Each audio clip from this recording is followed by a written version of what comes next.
Record चालू कर रही हूँ। Okay, so we are starting. हाँ, सो यहाँ हम लोग देखेंगे कल की बेकिंग सोडा हमने बनाया कैसे। This is brine, this is brine, और ब्राइन में कार्बन डाइऑक्साइड डाला, उसमें अमोनिया डाला और तैयार हो गया दो product, ammonium chloride and baking soda and not baking powder. Okay, baking soda की अगर हम बात करें, it is a non corrosive basic salt. Generally जो बेसिस होते हैं वो कोरोसिव होते हैं, स्किन को खराब कर देते हैं, सरफेस को खराब कर देते हैं, बट ये कैसा रहेगा, this is non corrosive. All of you keep your videos on, camera on करके बैठो सभी लोग। हाँ आदर्श, बहुत अच्छे लग रहे हो, हेयर स्टाइल वगैरह अच्छी है, उस पर ध्यान नहीं दो, जो पढ़ा रही हूँ उस पर ध्यान दो। सो अभी यहाँ पर आप देखो कि ये जो है ना, ये नॉन कोरोसिव बेसिक सॉल्ट है। बेसिक क्यों है वो मैंने आप लोग को कल बताया था, इसके माता पिता की जानकारी मैंने दी थी। ये सोडियम हाइड्रोक्साइड है जो कि एक स्ट्रॉन्ग बेस है, और पीछे का जो पार्ट बचा वो कार्बोनिक एसिड है जो कि एक वीक एसिड है। दिस इज स्ट्रॉन्ग बेस, तो ऑब्वियसली इसका जो नेचर रहेगा वो स्ट्रॉन्ग बेस होने के कारण बेसिक नेचर का सॉल्ट ये रहेगा। आगे आते हैं, तो इसका जो रिएक्शन है वो क्या है कि व्हेन यू हीट इट, ये क्या करेगा, दो मॉलिक्यूल इसका कंबाइन होकर के सोडियम कार्बोनेट बना लेगा, और साथ में हाइड्रोजन गैस वाटर वेपर और कार्बन डाइऑक्साइड एक्सपेल हो जाएगा। ओके, ये जो कार्बन डाइऑक्साइड निकला ना, ये कार्बन डाइऑक्साइड के निकलने के कारण ही इसका यूज हम लोग कुकिंग में करते हैं। पकोड़े बनाने हैं बेसन के, तो बेसन के पकोड़े बना रहे हैं तो एक चुटकी उसमें बेकिंग सोडा डाल दो, क्या होगा उससे, बेसन के पकोड़े क्रिस्पी, और क्रिस्पी तो नहीं, स्पंजी बनेंगे, फूले फूले बनेंगे, ज्यादा फूलेंगे। ओके, हमको इंस्टेंट इडली बनानी है रवे से, सूजी से इंस्टेंट इडली बनानी है, तो क्या किया, रवा लिया, उसमें दही से उसको फेंट लिया, दही के साथ में मसाले वगैरह डाल दिए, नमक वमक जो डालना है, और साथ में डाल दिया आधा चम्मच या उससे एक चौथाई चम्मच बेकिंग सोडा। क्या होगा कि ये जो बेकिंग सोडा है ये गर्म होगा, ये बेकिंग सोडा गर्म होगा तो उसमें पीछे बनेगा सोडियम कार्बोनेट, वाटर बनेगा जो उसी खाने में मिल जाएगा, और ये जो कार्बन डाइऑक्साइड निकलेगा तो अपनी जो इडली थी उसका बैटर हमने कैसा डाला था, ऐसा, और ये फूल के हो जाएगा ऐसा। और इसके अगर आप उसको तोड़ करके देखो तो उसके बीच बीच में आपको खूब सारा स्पंज खाली जगह मिले। कहाँ से बना ये खाली जगह, जो कार्बन डाइऑक्साइड थी वो अंदर क्यों रहने वाली, वो तो गैस है, वो क्या करेगी, वो बाहर निकलेगी तो वो अपनी जगह बनाते हुए निकलेगी, तो वो चीज को फुला देगी, चीज को क्या करेगी, फुला देगी, और ये जो चीजें हैं वो स्पंजी बनेगी। बट क्या होगा कि अगर आपने रवे में दही नहीं मिलाई होगी तो क्या होगा, आपने सिंपली आपने रवा लिया एंड रवा में आपने क्या मिला दिया, बेकिंग सोडा मिला दिया, और नमक मिला दिया, पानी मिला दिया, सब मिलाया, बट आपने कर्ड नहीं मिलाया। ठीक है, या कर्ड नहीं है तो लेमन भी नहीं मिलाया, या टैमरिंड भी नहीं मिलाया। ऐसे में जो आपका टैमरिन भी नहीं मिलाया, तो ऐसे में जो आपका इडली बनेगा, बताओ उसमें क्या प्रॉब्लम आएगा। सॉफ्ट नहीं रहेगा, क्या नहीं रहेगा, सॉफ्ट नहीं रहेगा। सॉफ्ट रहेगा ना भाई, बेकिंग सोडा है वो तो अपना काम करेगा, बेकिंग सोडा तो अपना काम करेगा, सोडियम कार्बोनेट बनाएगा, वाटर बनाएगा, कार्बन डाइऑक्साइड बनाएगा। अगर आपने ये खट्टी चीजें इसमें नहीं मिलाई तो क्या होगा, एसिड नहीं बने, एसिड बुलबुले भी बनेंगे, बिल्कुल बनेंगे बुलबुले। ये एसिड है, नो डाउट, ये खट्टी चीजें हैं, एसिड का काम कर रही हैं।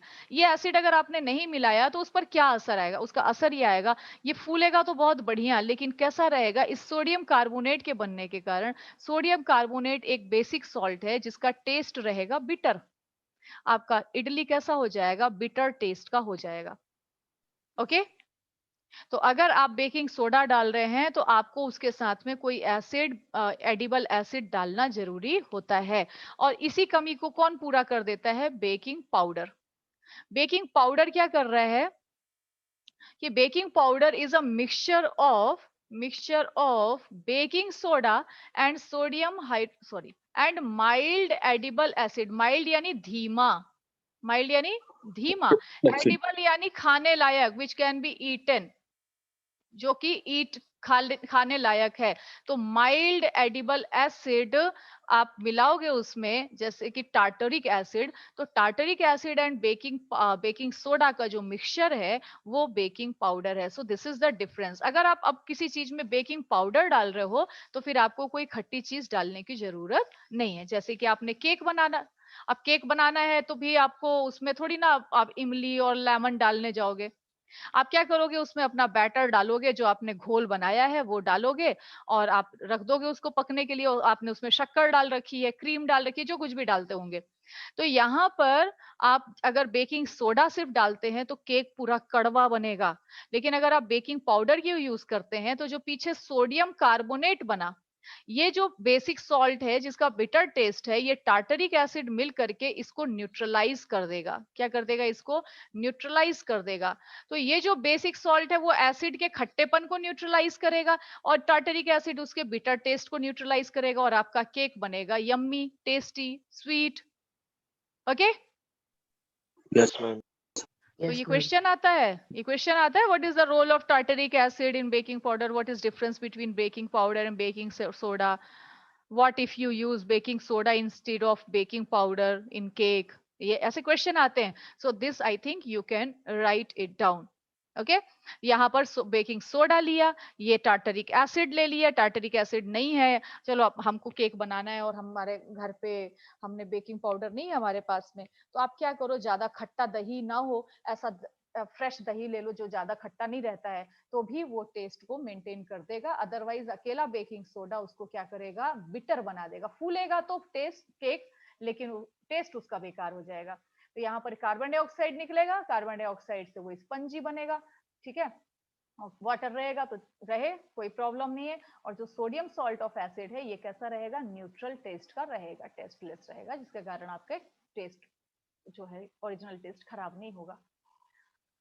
ओके, सो ये तो हुई बात बेकिंग पाउडर की। अगला यूज क्या है बेकिंग सोडा का, इसके दौरान जो कार्बन डाइऑक्साइड, ओके ये तो ये बता रहा। हाँ, दूसरा यूज क्या है बेकिंग सोडा का, it is also an ingredient of antacid. Why antacid? क्योंकि ये अल्कलाइन नेचर का होता है। अल्कलाइन मतलब क्या, ऐसे बेसिस जो वाटर में डिसॉल्व हो जाते हैं उनको हम अल्कलाइन बोलते हैं।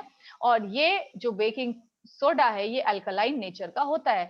ये क्या करता है, हमारे पेट में जब ज्यादा एसिड रिलीज होता है तो बहुत जलन होने लग जाती है। उसको ये, अगर आप उस समय सोडियम हाइड्रोजन कार्बोनेट थोड़ा सा, एक चुटकी भर, एक दो चुटकी आपने खा लिया और ऊपर से पानी पी लिया, या पानी में मिला करके उसको पी गए, तो आपको तुरंत राहत मिलती है, क्योंकि वो एक्सेस एसिड को न्यूट्रलाइज कर देता है। लेकिन लेना नहीं चाहिए, ये करना नहीं चाहिए, क्योंकि ये जो सोडियम हाइड्रोजन कार्बोनेट है ये हमारे स्टमक की वॉल को और ज्यादा एसिड रिलीज करने के लिए प्रेरित करता है, उसको स्टिमुलेट करता है। आगे आप लोग इसके बारे में पढ़ेंगे क्लास 12th में।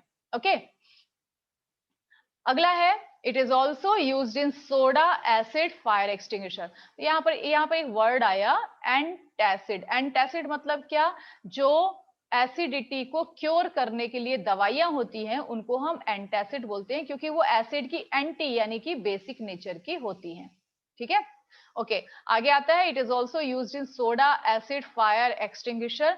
फायर एक्सटिंग्विशर जो आग बुझाने के लिए जो सिलेंडर्स लगे हुए होते हैं स्कूल्स में, व्हीकल्स में, मॉल्स में, शॉप में, मार्केट वगैरह में, तो ये क्या कहलाते हैं, फायर एक्सटिंग्विशर। और ये सोडा एसिड फायर एक्सटिंग्विशर का मतलब क्या, कि सोडियम बाइकार्बोनेट और एसिड का कॉम्बिनेशन इस तरीके से रखा जाता है कि जब आप उसका सील तोड़ोगे तब वो कंबाइन होगा, एंड कंबाइन होते ही साथ में कार्बन डाइऑक्साइड गैस रिलीज करेगा। और ये जो कार्बन डाइऑक्साइड गैस है ये बहुत बढ़िया फायर एक्सटिंग्विशर होता है। ये जलती हुई कैंडल को बुझाने का काम करता है। ये मैं कैंडल की फ्लेम बनाई हूं, समझ लेना तुम लोग, इसको बुझाने का काम करेगा।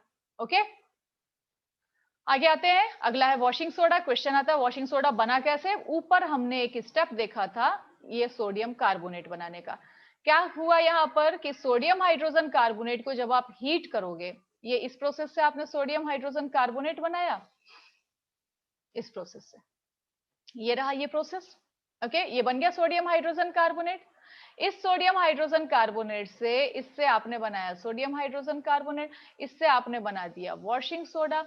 इस वॉशिंग सोडा में अगर आप 10 मॉलिक्यूल्स ऑफ वाटर डाल दो तो बन जाए, सॉरी, ये बेकिंग सोडा से बना सोडियम कार्बोनेट, सोडियम कार्बोनेट में अगर अपन 10 वाटर मॉलिक्यूल ऐड करें तो बन जाएगा वॉशिंग सोडा। तो ये तो है इसकी प्रिपरेशन। आगे और भी चीजें इसके देखते हैं। तो वॉशिंग सोडा का कॉमन नेम तो वॉशिंग सोडा है। अगर हम इसका फॉर्मूला देखें, याद रखना इसका फॉर्मूला होता है Na2CO3 10H2O, यानी ये 10 वाटर मॉलिक्यूल जब तक इसके पास हैं तभी तक आप इसको वॉशिंग सोडा बोलोगे। अगर ये भाग गए, ये चले गए, या प्लेन अगर आपके पास Na2CO3 है, then it is not washing soda, इसका नाम है सोडा ऐश। क्या नाम है इसका? Soda ash. जब इसमें 10 मॉलिक्यूल ऑफ वाटर रहेगा then only it will be called washing soda. इस वजह से वॉशिंग सोडा का जो नाम है वो क्या होता है? Sodium carbonate, sodium carbonate. और साथ में आपको एक वर्ड यूज करते हो डेका, डेका मतलब 10, हाइड्रेट, हाइड्रेट मतलब वाटर। तो ये जो 10 वाटर मॉलिक्यूल है ना, इसको क्या बोल रहे हैं हम? डेका हाइड्रेट। अगर 2 होते तो डाई हाइड्रेट बोलते, 3 होते तो ट्राई हाइड्रेट, 5 होते तो पेंटाहाइड्रेट, 4 होते तो टेट्राहाइड्रेट। ऐसे ही अगर 10 है तो इसको हम डेका हाइड्रेट बोलते हैं। इसका कंप्लीट नेम क्या है? Sodium carbonate Deka hydrate. कोई दिक्कत क्या? में डॉट क्यों लगाया? डॉट इसलिए लगाया कि एक्चुअली वो फॉर्मूले के अंदर नहीं है। ये जो Na2CO3 है ना, ये Na2CO3 आपका अलग फॉर्मूला है, ये जो वाटर है ये अलग है। इसके बारे में आप लोग आगे की क्लासेस में पढ़ेंगे कि यहाँ पर ये वाटर मॉलिक्यूल किस तरीके से जुड़ा हुआ है। लेकिन क्या है, ये जो वाटर मॉलिक्यूल है ना, ये यहाँ पर वाटर ऑफ क्रिस्टलाइजेशन के नाम से जाना जाता है। तो ये इसमें प्रेजेंट रहता है। जस्ट जैसे कि अगर आप इसको हीट करेंगे ना, तो हीट करने पर ये पूरे 10 मॉलिक्यूल ऑफ वाटर चले जाते हैं। अगर आपने इसको स्ट्रांगली हीट कर दिया तो ये 10 मॉलिक्यूल ऑफ वाटर निकल भी जाते हैं। ये क्या कहलाते हैं? वाटर ऑफ क्रिस्टलाइजेशन के मॉलिक्यूल। इसलिए इसको ऐसा 10 डॉट लगा करके ही इनका फॉर्मूला लिखा जाता है। अरे बात समझ में क्या? यहाँ ये कहने का मतलब है कि वॉशिंग सोडा, हाँ, वॉशिंग सोडा में कौन से स्टेट में होता है? सॉलिड है फिर liquid? Solid, it is solid, crystal जैसा रहता है ये, वाटर ऑफ पानी का क्रिस्टलाइजेशन। रहते हुए अभी, पानी हाँ, का रहते हुए अभी नहीं नहीं, पानी में जाकर डिसॉल्व हो जाएगा, पानी में डिसॉल्व हो उसका तो जाएगा। पहले से ही 10H2 बना। हाँ तो ठीक है ना, वो 10 मॉलिक्यूल्स ऑफ वाटर निकल जाएंगे, क्या बन जाएगा? Na+ बन जाएगा, कार्बोनेट का आयन बन जाएगा, CO3 2- बन जाएगा, ये सारे अलग अलग हो जाएंगे। लेकिन जब ये सॉलिड फॉर्म में रहेगा तो ये वाटर मॉलिक्यूल इसके साथ में रहेंगे। ठीक है ना? इसमें अभी लास्ट में एक टॉपिक आएगा, उसमें हम लोग इसका और डिटेल पढ़ेंगे कि ये वाटर मॉलिक्यूल क्या होते हैं। तो ये इतनी बात मेरे ख्याल से आपको समझ में आई। आगे हम लोग देखें, अगर इसका नेचर देखें तो नेचर आप देखिए, सोडियम कहां से आया? सोडियम हाइड्रोक्साइड से आया। कार्बोनेट कहां से आया? कार्बोनिक एसिड से आया। Sodium hydroxide is a strong base, carbonic acid is a weak acid. तो इसका जो नेचर रहेगा वो कैसा रहेगा? बेसिक नेचर रहेगा। Is that clear? Is it clear? तो ये Yes, एक ma'am. बेसिक सॉल्ट है। आगे आते हैं हम लोग कि इसका नेचर क्या क्या है। क्वेश्चन यहाँ पर वही जो प्रखर ने किया, that what does 10H2O signifies? Does it make Na2CO3 wet? ये भी एक क्वेश्चन है कि भाई क्या ये 10 मॉलिक्यूल ऑफ वाटर है तो क्या ये इसको गीला रखेंगे? एक्चुअली ये इसको गीला नहीं रखेंगे, ये इसको क्रिस्टलाइन फॉर्म देंगे। अभी हम लोग ये आगे के सेक्शन में इसी में पढ़ने भी वाले हैं। चलो आगे आते हैं हम लोग कि sodium carbonate and sodium hydrogen carbonates are useful chemicals for many industrial processes as well. क्या क्या यूज है वॉशिंग सोडा के, वो हम लोग यहाँ पर देखेंगे। सो वॉशिंग सोडा, पहला यूज है कि सोडियम कार्बोनेट यानी कि washing soda is used in glass, soap and paper industries. ठीक है ना? कांच बनाने की इंडस्ट्री में, सोप साबुन बनाने की एंड पेपर बनाने की इंडस्ट्रीज में sodium carbonate is used. Next, it is used in manufacture of sodium compounds such as borax. Sodium के जितने भी कंपाउंड होते हैं, मेन कंपाउंड बनाने में भी सोडियम कार्बोनेट एक रॉ मटेरियल की तरह यूज किया जाता है। Third, sodium carbonate can be used as cleaning agent for domestic purpose, क्योंकि ये वॉशिंग सोडा नाम ही है इसका, इसको क्लीनिंग एजेंट के फॉर्म के रूप में डोमेस्टिक पर्पसेस में, घर में साफ सफाई के लिए भी यूज किया जा सकता है।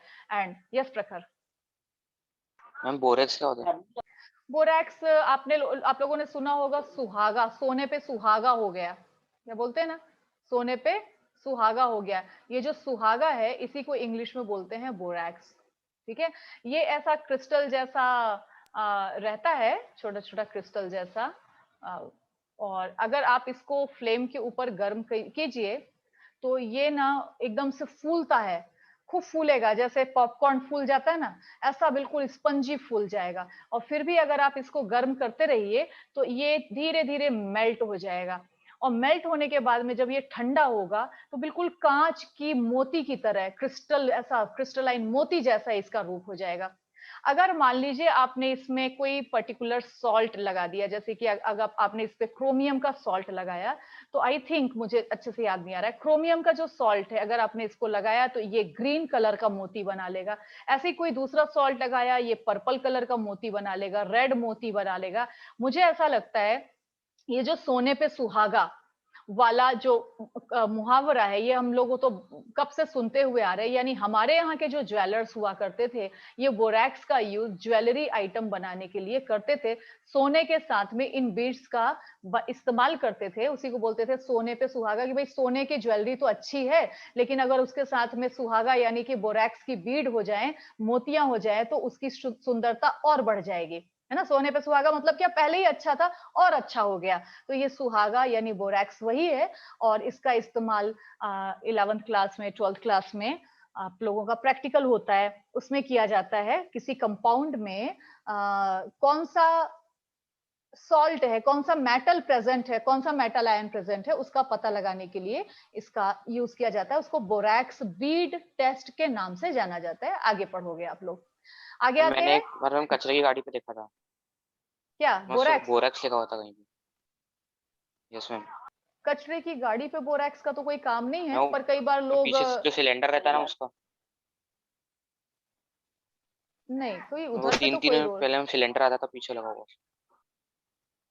में भी, या कई बार ऐसा किस वजह से वहां पर लिखा हुआ होगा वो तो नहीं पता, वहां पर तो बोरैक्स का यूज नहीं है वैसे, तो बोरैक्स का यूज नहीं है वैसे। ठीक है। ओके, आगे आते हैं। It is used for removing permanent hardness of water. पर ये बहुत इंपॉर्टेंट पॉइंट है, क्योंकि वॉशिंग सोडा से रिलेटेड जो क्वेश्चन बनता है अक्सर इससे बनता है। आपको बोलेगा कि ऐसा कोई बताओ, सोडियम का एक कंपाउंड का नाम बताओ जिसका यूज वाटर की परमानेंट हार्डनेस को रिमूव करने के लिए होता है, ऐसा आपको क्वेश्चन करेगा। तो अक्सर इस पर बेस्ड क्वेश्चन, इस यूज पर बेस्ड क्वेश्चन आता है। सो ये आपको एक पॉइंट ध्यान रखना है। Permanent hardness of water, hardness क्या होता है ये अभी आगे के चैप्टर में आप लोग पढ़ोगे। दो टाइप का वाटर होता है, hard water and soft water. Soft water में खूब झाग आता है साबुन से, और हार्ड वाटर में झाग नहीं आता है। जैसे समुद्र के पानी में आप कितना भी साबुन से रगड़ रगड़ के नहाना चाहो, आपको झाग नहीं मिलेगा, वो क्या है, हार्ड वाटर है। और आपके घर में जो नल का पानी आ रहा है उसमें साबुन से अच्छा झाग बन रहा है, यानी कि वो सॉफ्ट वाटर है। इसका डिटेल हम लोग carbon and its compound chapter में भी पढ़ेंगे। सो it is used for removing the permanent hardness of water। तो यहाँ पर ये हुआ। आगे हम लोग आ रहे हैं, are crystals really dry? Are the crystals of salt really dry? Copper sulphate, ये ब्लू वेट्रियोल नाम से एक सॉल्ट होता है, आप सभी बच्चों ने देख रखा है इसको, ब्लू कलर के क्रिस्टल्स होते हैं। इन ब्लू क्रिस्टल्स को अगर आप टेस्ट ट्यूब में लेकर के हीट करो, ड्राई टेस्ट ट्यूब में, तो थोड़े देर में आपको यहाँ पे भाप निकलती हुई दिखाई पड़ेगी, water vapour, and even you will see the water droplets, छोटी छोटी ड्रॉपलेट यहाँ पर इसकी दीवार पर जमा हो जाएंगे। और ये जो क्रिस्टल है जो कि ब्लू कलर का था, अब वो व्हाइट कलर का हो जाएगा। क्रिस्टल किस कलर का हो जाएगा? व्हाइट कलर का। अरे बात समझ में?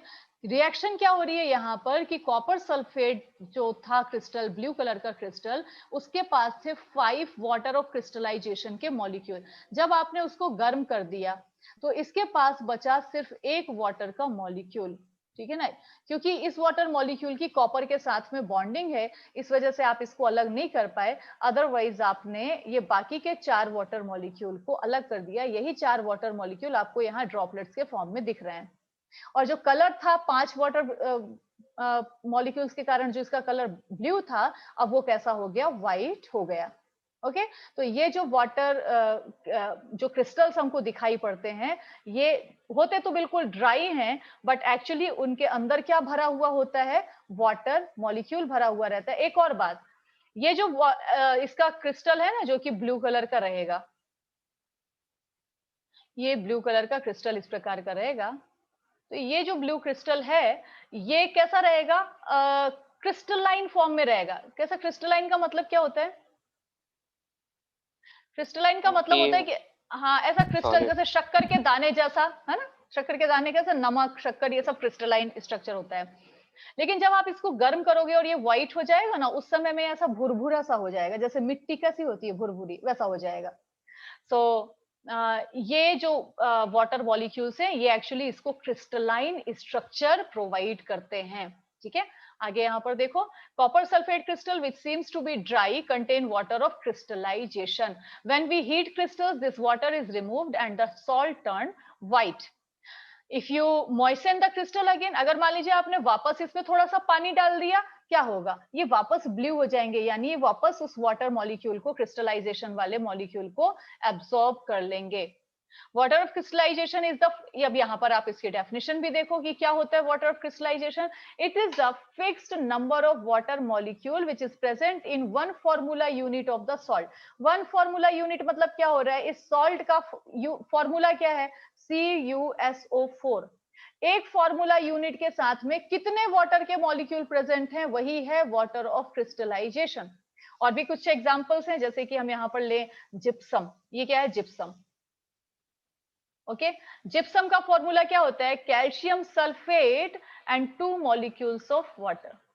तो यहां पर एक फॉर्मूला यूनिट के साथ में कितने वाटर मॉलिक्यूल प्रेजेंट है, 2 वाटर मॉलिक्यूल। ओके, इसी प्रकार से आप देखो यहाँ पर पीओपी, पीओपी का नाम सुना होगा सब बच्चों ने, plaster of Paris. Yes ma'am.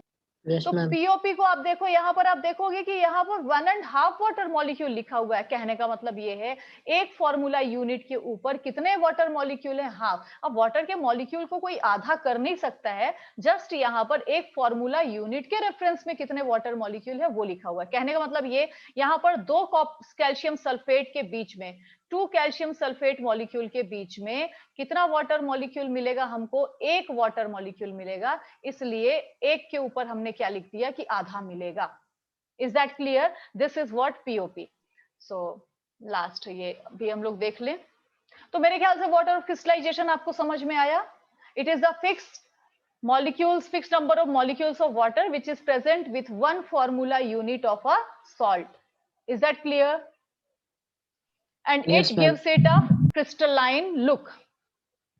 Okay, crystal structure उसको देता है। आगे आते हैं, plaster of Paris, gypsum. Gypsum के बारे में अभी अभी हमने पढ़ा कि जिप्सम होता है कैल्शियम सल्फेट डाइहाइड्रेट। इस कैल्शियम सल्फेट डाइहाइड्रेट को अगर आप हीटिंग करो, लेकिन कंट्रोल्ड वे में, तो ये क्या करेगा, अपने 1.5 मॉलिक्यूल ऑफ वाटर को रिलीज कर देगा, छोड़ देगा, and remaining half water molecule पीछे रह जाएगा।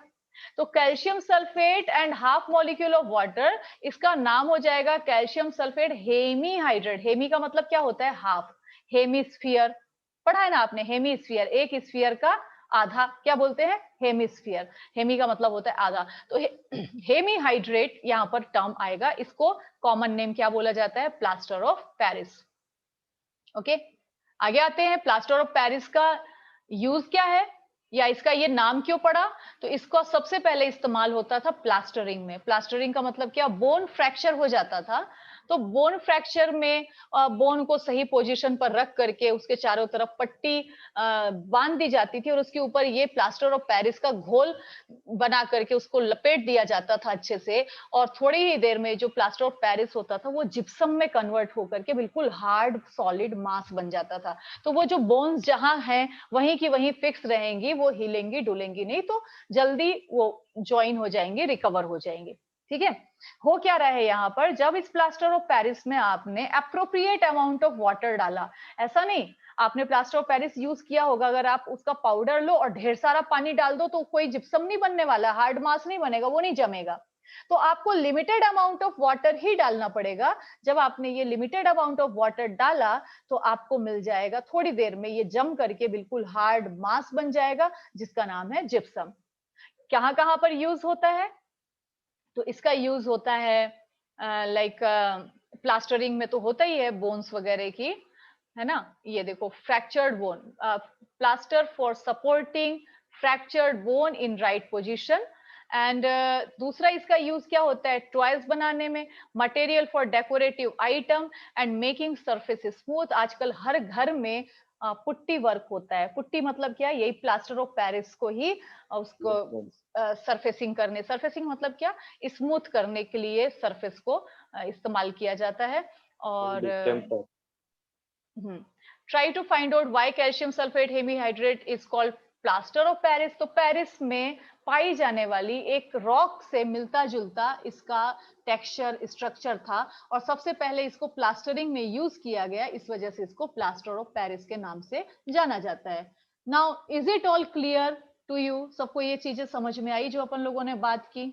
इसका पूरा नोट्स मैं आप लोगों को शेयर करूंगी, तो वो नोट्स भी आप एक बार देख लेना। साथ ही साथ में जो रिकॉर्डेड वीडियोस हैं, कहीं पर दिक्कत होगी तो उसको भी आप देख लेना। ओके, नाउ यहाँ पर कुछ क्वेश्चंस भी हम सॉल्व कर लेते हैं। What is the common name of compound CaOCl2, कौन बताएगा?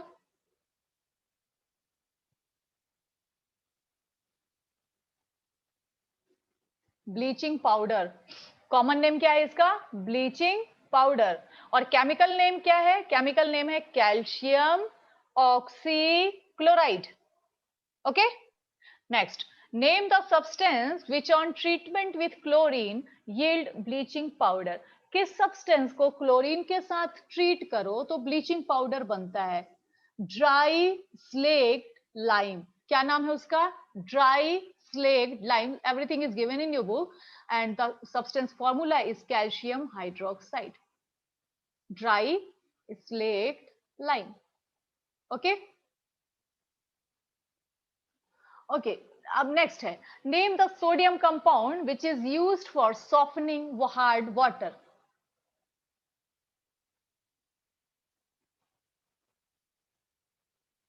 हार्ड वाटर की सॉफ्टनिंग के लिए किस सोडियम कंपाउंड का इस्तेमाल होता है? Na2CO3 plus 10H2O. Washing soda, या Na2CO3.10H2O प्लस नहीं, हाँ डॉट, या हम इसको बोल सकते हैं sodium carbonate decahydrate. What will happen if solution of sodium hydrogen carbonate is heated?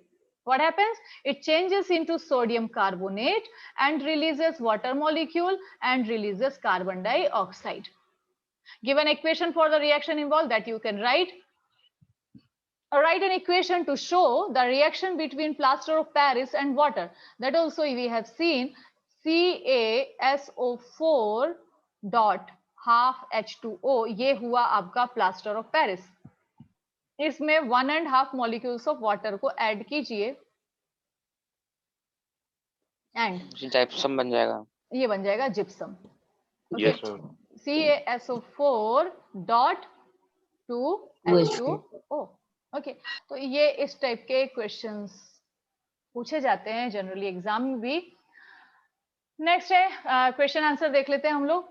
A solution turns red litmus blue, मुझको क्या, मुझे आपको दिखाना था कुछ water crystallization. What was there? Washing soda पढ़ा हमने, वॉशिंग सोडा के बाद में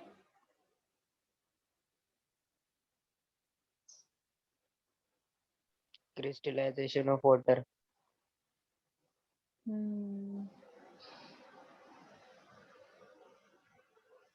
चलो यहाँ पर हम लोग तब तक कुछ बल्कि वीडियोस देख लेते हैं, 7-8 मिनट का समय बचा है।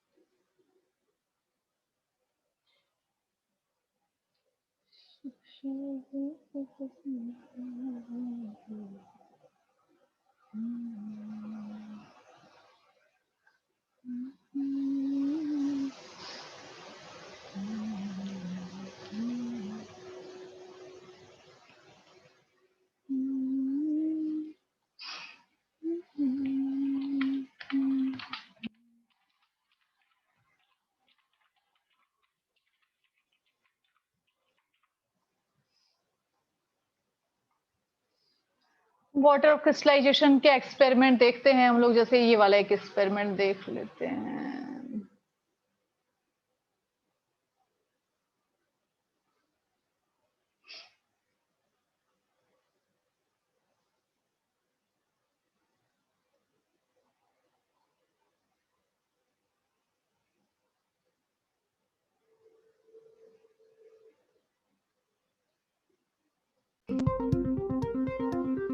क्या हो रहा है ये?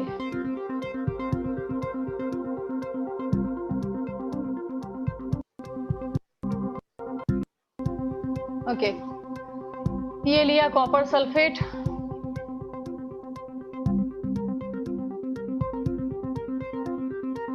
This is blue in colour, taken in a dried test tube.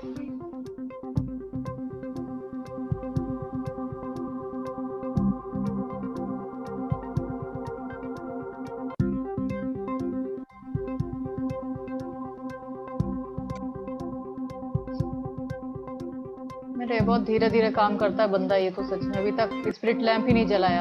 ये लो अब जल गया।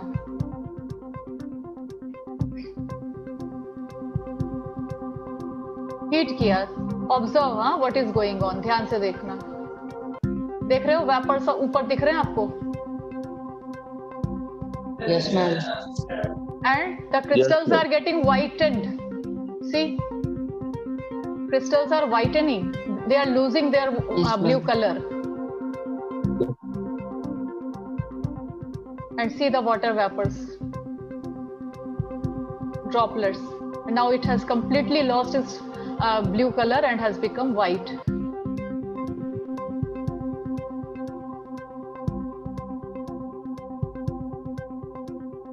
ओके, अब यहाँ पर अगर ये बंदा दिखा देता है कि वापस पानी डालने में क्या हो रहा है, तो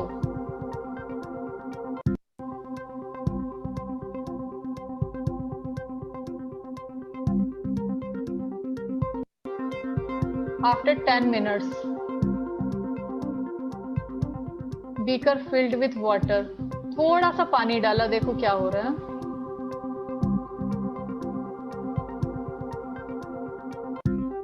See, it has again become blue. Okay, तो ये है वाटर ऑफ क्रिस्टलाइजेशन का एक एक्सपेरिमेंट जो आप लोगों के कोर्स में भी है। ओके, एक हम लोग कुछ पीओपी का भी देख लेते हैं, प्लास्टर ऑफ पेरिस के। उसका कलर मैम पहले से भी ज्यादा ब्लू हो गया। हाँ, ज्यादा ब्लू हो गया है, राइट। मे बी प्योर हो वो, गया। नहीं नहीं, वो ऐसा कुछ नहीं, ज्यादा ब्लू नहीं, उतना ही रहेगा, बट मे बी ऐसा दिख रहा हो पानी ज्यादा डालने के कारण, वो उतना ही ब्लू इंटेंसिटी लगभग उतनी ही रहेगी।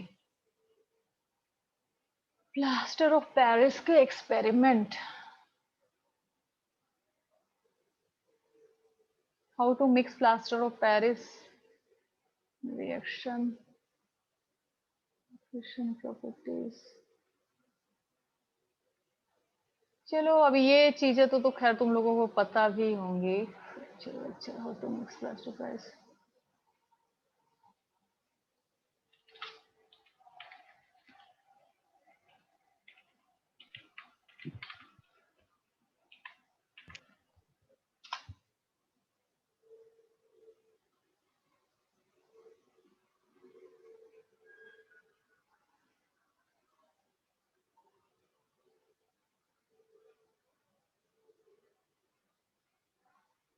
ये सब लोग प्लास्टर ऑफ पेरिस को कैसे यूज करते हैं वो बता रहे हैं, ये नहीं बता रहे हैं कि how it is made from gypsum. Okay, चलो कोई बात नहीं, जिप्सम कैसा दिखता है वो अपन देख लेते हैं।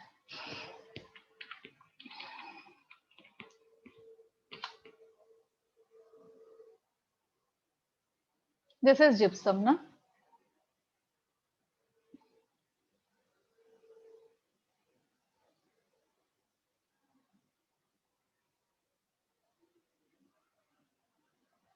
So this is all gypsum.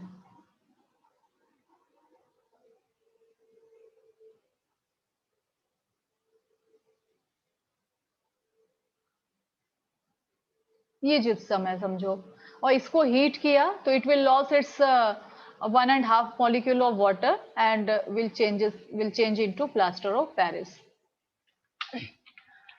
तो ठीक है, थिंक